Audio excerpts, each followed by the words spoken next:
Welcome to HFY Beyond Terra, where humanity doesn't just survive, it becomes the galaxy's biggest surprise. Subscribe, and let's go beyond Terra. The first time I saw the goddess, I thought my eyes had finally found a way to die without the rest of me agreeing. The desert had been chewing on me for 3 days. Wind like sandpaper, sun like a judgment, thirst like a hand around the throat. My canteen had turned into an empty joke by the second afternoon. By the third night, I stopped hallucinating water and started hallucinating apologies. I'd been walking because sitting felt like surrender, and surrender felt like an invitation for the universe to finish the job. Then the stars went wrong, not dimmer, not brighter, wrong like someone had taken a fist to the sky and cracked it open. A seam of green-white light slid across the heavens, silent as a held breath. The sand around me trembled. My shadow snapped sideways. The air thickened, sweet with ozone and something floral, like rain falling on crushed leaves. I stumbled back, boots digging furrows. The seam widened into a door and she stepped out. She wasn't tall exactly. She didn't need to be. The desert rearranged itself around her like it was trying to be more polite. Her skin shimmered with a faint inner glow, the color of moonlight on pale stone. Her hair floated in a slow, lazy tide, ink black threaded with constellations that moved when she moved. Her eyes were the deep green of ocean trenches, and when she looked at me, I felt the way you feel when standing too close to the edge of a cliff, awed and suddenly aware of gravity. Jewelry circled her throat and wrists in patterns that hurt to follow, not because they were sharp, but because the geometry was too correct, as if human angles had been a child's attempt at drawing the real thing.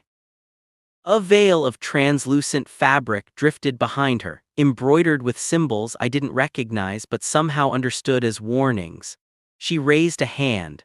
The desert wind died instantly as though something far greater had snapped its fingers at it. "Human," she said. Her voice wasn't loud. It didn't have to be. It arrived inside my bones. I should have bowed, prayed, screamed, fainted. Any of the normal responses to encountering a being that looked like an answer to a question nobody dared ask. Instead, I tried to clear my throat and got a mouthful of sand. I coughed, spat, wiped my lips with the back of my wrist. "Hi," her expression shifted, barely, like an artist adjusting a brushstroke. "You are dying," she said, and it was not an accusation. It was a statement the way gravity is a statement. "Yeah," I said, "it's on my schedule for today." She stared at me, the air between us hummed as if her attention was a force.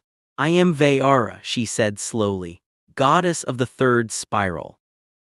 Keeper of the gates between, the one who grants." "I'm Mason," I interrupted because my brain had decided to malfunction under pressure. "Keeper of this terrible idea of going hiking alone."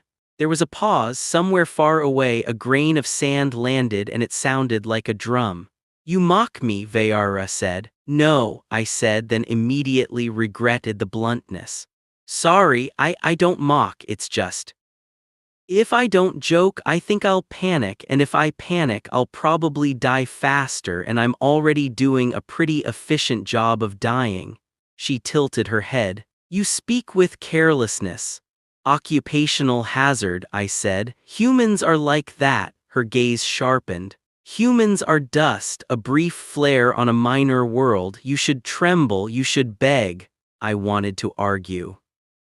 Not because she was wrong about the dust part. Most days I agreed with that assessment, but because something about the way she said it pressed on a sore spot inside me. But my tongue was thick and my vision was tunneling. Pride is a luxury you can't afford when your body is trying to shut down. "Okay," I said. "I tremble internally, mostly because I'm dehydrated." A flicker of amusement crossed her eyes like sunlight on a blade. "It is rare," she said, "for a human to survive the crossing. Rarer still for one to stumble into the threshold of my gate while bearing the mark." "Mark?" I glanced down at myself. I was covered in dust and regret. "If I've got a mark, it's probably sunburn." She reached out without moving. Her hand didn't cross the space between us, but something unseen did. The air touched my chest right over my heart with cool pressure. Heat flared beneath my skin, brief, sharp, and for a second I saw a symbol etched faintly into my flesh as if it had always been there and I just never looked at it in the right light. Vayara's breath caught. "You are chosen," she whispered. That word hit me harder than thirst. Chosen? People like me weren't chosen. Not by schools, not by teams, not by the universe, not even by my father if we were being honest. I was the person you forgot to invite, the spare part, the "we'll see." "I don't think you've got the right guy," I said because that felt safer than believing her. Her eyes locked on mine. "I do not err." Behind her the tear in the sky pulsed. The desert leaned away from it. Somewhere in the seam's depths I heard a choir of voices that weren't voices singing in mathematics. "You carry the mark of petition," Vayara said. "It binds you to the oldest law, and because you have reached my gate under its influence I am compelled." "Compelled to what?" My knees wobbled. I tried to hide it. "Compelled to grant you 3 wishes," she said, and the words rolled across the sand like thunder. I laughed once, sharp and disbelieving. It came out more like a bark. "Okay," I said because my brain was still broken. "So like genie rules, no wishing for more wishes, no wishing for love, no bringing back the dead." Her face tight. "Do not presume to lecture me on my own power, human." "Right," I swallowed. My tongue felt like a cracked tile. "Sorry." She studied me again and I realized she wasn't angry. She was cautious, like I was a strange animal that might bite. "The law," she continued, "is simple. Speak a desire, I will shape reality to fulfill it. 3 times, then the mark is spent. You will return to your world with whatever you have asked, and whatever your asking has cost." That last part sounded ominous. "It is meant to be," Vayara said. My vision swam. The seam in the sky doubled, blurred into 2 bright wounds. My body was a drained battery. I was minutes from collapsing into the sand and becoming one more bleach story the desert kept. 3 wishes, a goddess, reality bending, and all my brain could think was, "Don't waste this, don't be stupid, don't." I opened my mouth to say the sensible thing. "I wish for water, I wish to be safe, I wish to go home." But then I looked at her, at the way she stood like a monument, at the way she watched me with the guarded confidence of something that had never been refused, at the way she had called my entire species dust. And I felt that sore spot inside me flare into something brighter, not anger, not spite, just a stubborn human refusal to accept being small just because someone bigger said I should. My throat worked, my voice came out hoarse. "All right," I said, "I've got my first wish." Vayara's eyes narrowed. "Speak." I took a breath that scraped my lungs. "I wish," I said carefully, "for you to understand what it feels like to be human. For one single day." The desert went silent. Even the seam in the sky seemed to pause, like reality itself had blinked. Vayara stared at me as if I'd slapped her with a concept. "That is," she began, then stopped. Her lips parted, her gaze flicked down to her hands as if checking whether they were still hers. "I did not offer you entertainment," she said, but there was something uncertain in it. "It's not entertainment," I said, "it's my first wish." Her expression sharpened into something like offense. "You would squander a wish on understanding." My voice cracked. "Yeah, I would." Vayara's eyes flashed, a storm deepening in green. "You are dying," she snapped. "Your flesh is failing. You could have asked for salvation, for immortality, for a kingdom, for power." "I could," I agreed. "But if you grant me power and you still think I'm dust, then what's the point? You just call me dust with shinier shoes." The goddess's nostrils flared. "You dare?" "I dare," I said, surprised by my own steadiness. "Because if this is the last thing I do, I'd like one being in the universe who can rewrite reality to know what it costs to exist as a human, to be hungry, to be scared, to hope anyway." A tremor ran through her veil. The symbols on it pulsed uneasy. Vayara looked past me into the empty desert as if seeking counsel from something invisible. "The law compels me," she whispered, almost to herself. "But the law does not protect me from foolishness." "Welcome to the club," I muttered. Her eyes snapped back to mine. "If I grant this wish, you invite risk, to you, to me. The human condition is volatile. That's kind of the point, I said. For a long moment she didn't move. Then slowly she raised her hand. Light gathered at her fingertips. The air thickened until breathing felt like waiting. The seam in the sky brightened, pouring radiance over us both. Vayara spoke words that weren't meant for human tongues. They hit my ears as sound, but my mind translated them as law, as if the universe itself was reciting terms and conditions. Then she touched my forehead, and everything shattered, not painfully, not violently, like a mirror breaking into 1,000 new reflections. I fell forward, or maybe she did. The sand rushed up, spinning, the sky roared, my heartbeat thundered, then I blinked, and I was looking up at the stars again.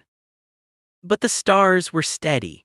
The seam in the sky was gone, the air was warm, full of the desert's dry breath. And above me a woman lay sprawled in the sand like she'd been thrown there by a careless god. Her hair, still black, clung to her face in messy strands. Her veil was gone, her jewelry had dulled into ordinary metal. Her skin no longer shimmered, she looked human, absolutely, undeniably human. And the expression on her face was the expression of someone who had just discovered gravity personally. "What?" she rasped, and her voice was suddenly raw, strained by a throat that could dry out. Her eyes widened in horror. She stared at her hands, turning them over, flexing fingers. "No," she whispered. "No, this cannot." She tried to stand and immediately wobbled, knees buckling. I sat up slowly, head swimming. My body still screamed with thirst, but now there was a strange new sensation in the air, like a thread tying me to her, humming between us. "You okay?" I asked automatically. She glared at me with a fury that was almost comforting in its familiarity. "You did this," she hissed. "Technically you did," I said. "I just asked." Vayara, human Vayara, swallowed hard, throat bobbing. She pressed a hand to her stomach as if startled by the concept of organs. "I can feel everything," she whispered, voice trembling. "Heat, cold, dryness." Her eyes darted around. "My heart is too loud, my skin is, why is it tight, why is the air sharp?" I coughed, half laughing. "Yeah, welcome to the meat suit." She looked at me like she wanted to strike me, then winced as her fist tightened as if surprised by the ache of muscle. "This is degradation," she said, voice cracking. "This is imprisonment." "It's Tuesday," I said, her eyes flashed with something like panic. "Restore me." "I can't," I said, "only you can grant wishes." "Then wish it undone." "I already used my wish," I reminded her. Vayara's breathing quickened. She pressed her palm to her chest, feeling the frantic pulse beneath. Her gaze darted to the horizon where the desert stretched indifferent and endless. Fear settled into her features like a new mask, not divine wrath, not cosmic patience, just plain human fear. And I realized something. She could still feel my condition too, because her face twisted as if the thirst in my body was a shared ache. "You are dying," she whispered again, but now it wasn't a judgment, it was a terrified observation. "Yeah," I said softly, "it sucks, doesn't it?" She stared at me, and in her eyes I saw the first crack in the goddess, not her power, her certainty. "How do you endure this?" she asked, voice thin. I shrugged, then regretted it because my shoulders cramped. "Mostly, badly." She made a strangled sound. "This cannot be what humans are meant to be." "Maybe not meant," I said, "but it's what we are." Vayara's gaze dropped to the sand, and something in her expression shifted, like a person realizing they'd been cruel without understanding the weight of their cruelty. Then her stomach growled. It was a small sound, it hit her like a slap. Her eyes widened. What was that?" I snorted despite myself. "Congrats, you're hungry." She looked horrified. "Hunger is command," she whispered. "A tyranny." "Yeah," I said, "a lot of human life is negotiating with tyrannies." She clenched her jaw, then tried to stand again. This time she did, shaky but upright. She swayed, arms out instinctively for balance. "This is unacceptable," she said, but her tone was weaker, frayed by effort. "I am Vayara." "You're Vayara in a human body," I corrected. "For a day." Her gaze snapped to me. "How long is a human day?" 24 hours, I said, her face paled.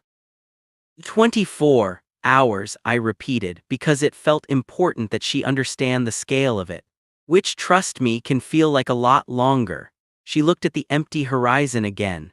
The reality of it sank in: no servants, no temples, no worshippers, no cosmic doors. Just sand, sky, and a human body that would absolutely die if she didn't manage it. For the first time, the goddess looked small. Not because she was, but because the human condition is a great equalizer. It drags everything down to the same basic needs: water, shelter, breath. Her lips trembled. We need water, she said. Yep, shelter. Yep, before your body fails, she added, and her voice broke on the word body like it was an insult and a prayer at the same time. I struggled to my feet, the world tilted. I swallowed. There's a canyon maybe 5 miles east if I didn't hallucinate it.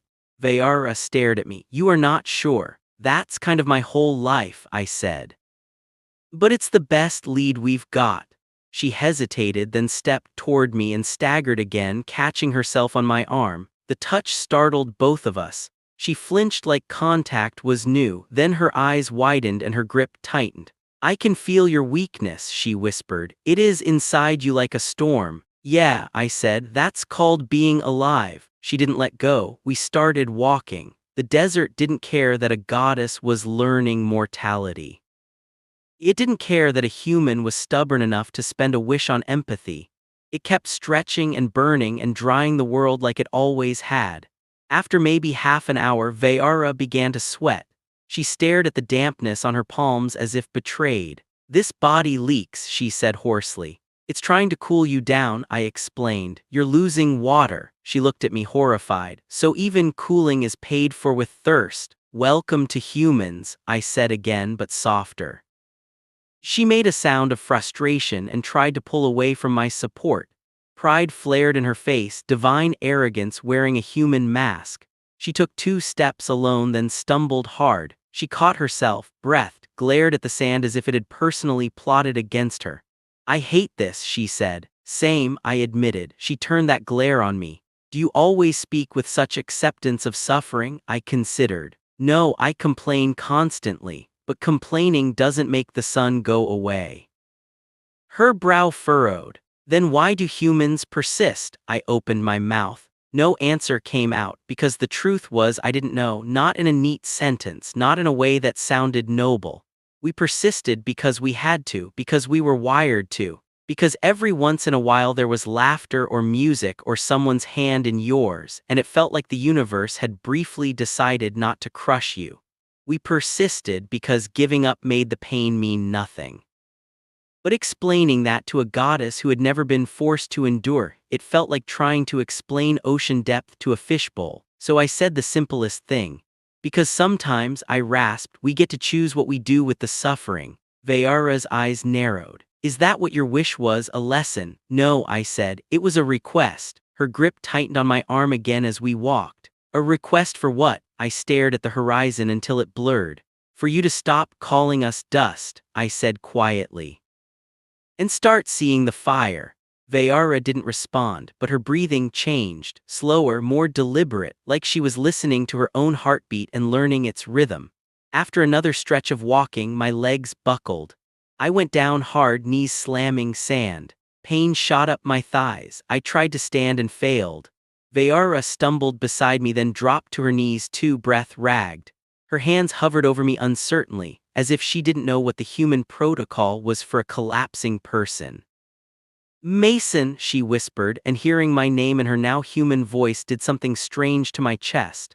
I coughed, tasted blood. I'm fine. You are not, she snapped, but the snap had fear in it. Your lips are splitting, your eyes, your body is shutting down. Yep, she stared at me with a dawning horror that was deeply human.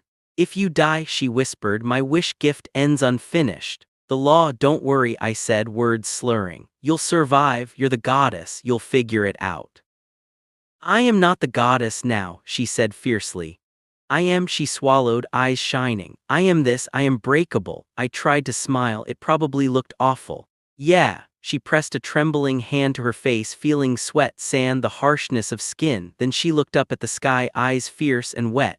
No, she whispered. No, I refuse. Her gaze locked back on mine. The law compels me to grant wishes, she said, voice shaking but steadying. It does not forbid me from granting my own. I blinked. My brain was too foggy to follow. Vayara sucked in a breath, and for a moment I felt the air change like a pressure shift before a storm. Not divine power flooding the world, something smaller, sharper, born from desperation. She cupped her hands in the sand and whispered. The symbols I'd seen on her veil seemed to flicker across her skin for a heartbeat, faint and stubborn like embers refusing to die. Then the sand beneath her hands darkened. Moisture seeped up, slow at first then faster, gathering into a shallow pool that trembled in the hollow of her palms. Water, real water. She stared at it as if it were a miracle. Maybe it was. Her hands shook as she brought it to my lips.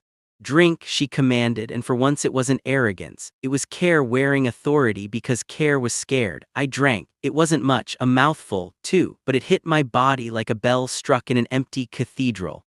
Life echoed back, weak but present. I coughed. Water spilled down my chin. I laughed, a small, broken sound. Vayara's shoulders sagged with relief so deep it looked like pain. That was not possible, she whispered. Humans do impossible things, I said, voice raw. It's kind of our brand, she glared weakly. Do not make this into pride. It is, I said, a little. She gathered more water, hands trembling, feeding me slowly, then drinking herself. Each sip changed her face, less panic, more focus. The body's needs no longer felt like insults. They felt like instructions she could follow. After we drank, she sat back, staring at her wet hands as if they were proof that she could still touch the shape of reality, even in human flesh.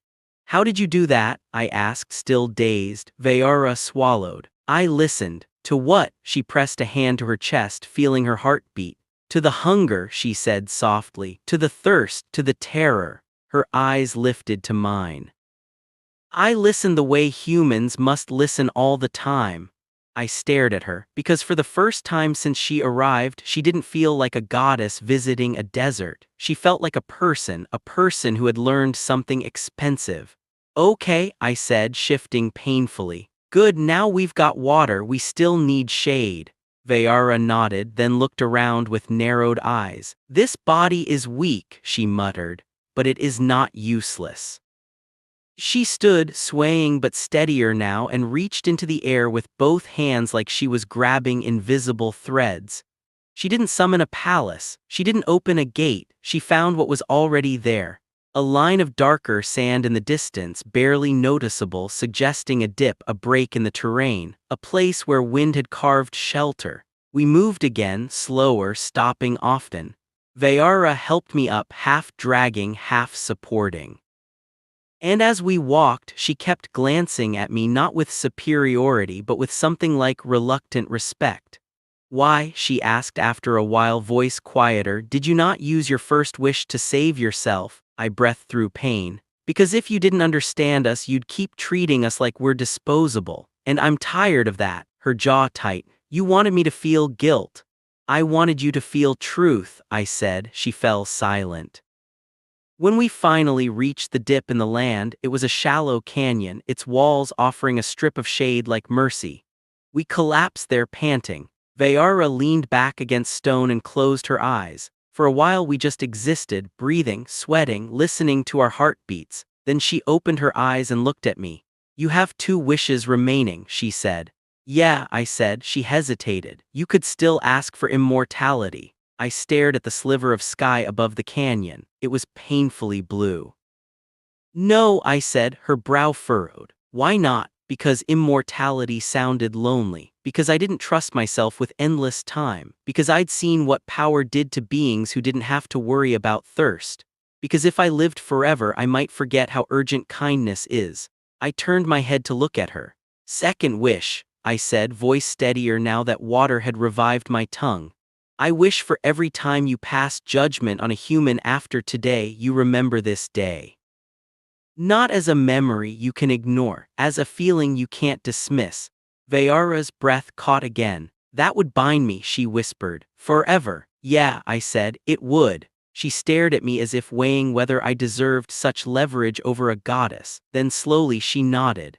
"The law compels me," she said, but now the words sounded different, less like a chain, more like a promise. Light flickered faintly around her, subtle as fireflies. "I grant it," she whispered. Something in the air snapped into place. A thread tightened between us and then vanished, sinking into her.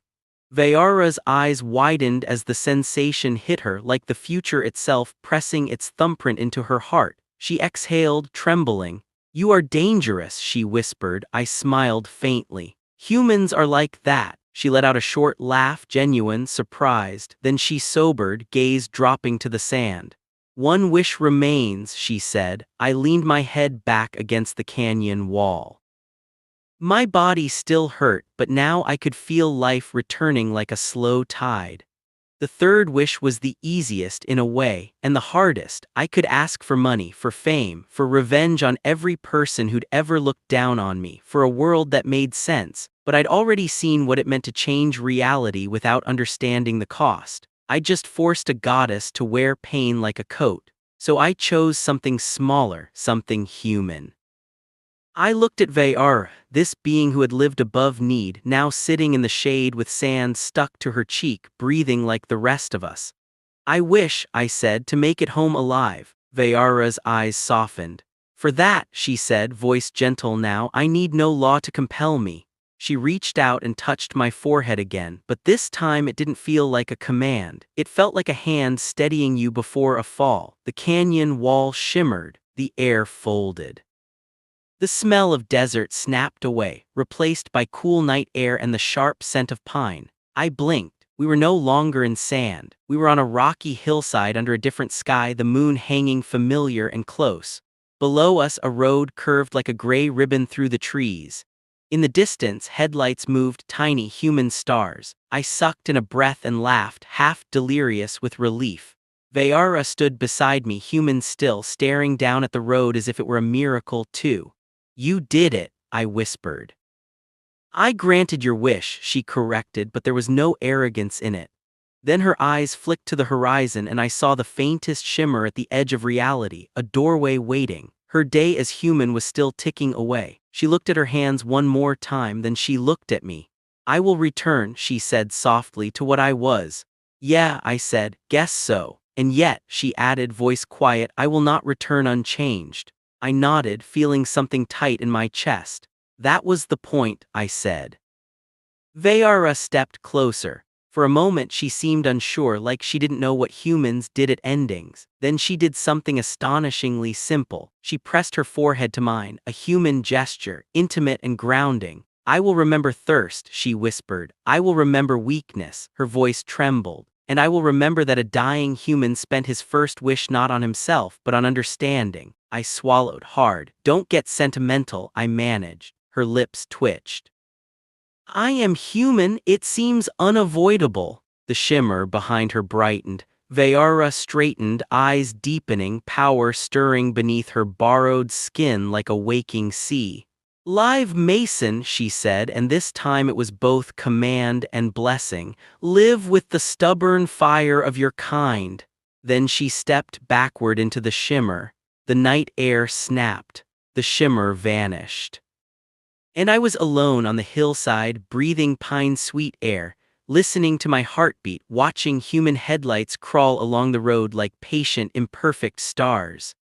I sat there for a long time, not because I was lost, because for once I wasn't sure I wanted to move too quickly past the feeling of being seen. Eventually I stood wobbly but alive and started down toward the road. Behind my ribs something warm pulsed, something like a mark or a memory or a promise. And somewhere beyond the thin skin of reality, I liked to imagine a goddess lifting a cup of water, pausing and remembering what it cost. Not dust, fire.